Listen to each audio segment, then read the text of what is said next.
Nanded city news Urdu में आप सभी का इस्तकबाल है। आज रियासती तर्जुमान वंचित बहुजन आघाड़ी फ़ारूक अहमद के यौम पैदाइश के मौके पर समाजी कारकुन ईशान खान की जानिब से मुस्तहिक लोगों में खिचड़ी तकसीम की गई। आम तौर पर किसी भी लीडर के जन्मदिन के मौके पर उस लीडर के चाहने वाले हार शॉल से लीडर का इस्तकबाल करते हैं और केक वगैरह काट कर बर्थडे सेलिब्रेट किया जाता है। लेकिन कल जब फ़ारूक अहमद ने अपने चाहने वालों से अपील की कि वो इस तरह से कुछ ना करे, अगर हो सके तो किसी को एक वक्त का खाना खिला दे या फिर अनाज वगैरह दे दे।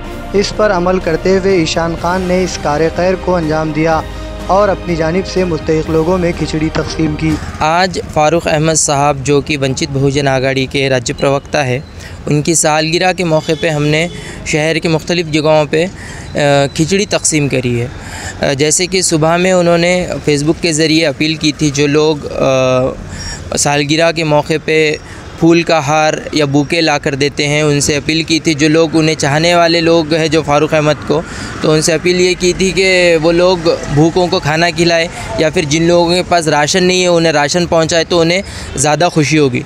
तो उसी पे रद्द-ए-अमल करते हुए आज हमने कुछ चंद जगहों पे खिचड़ी तकसीम करने का काम किया है।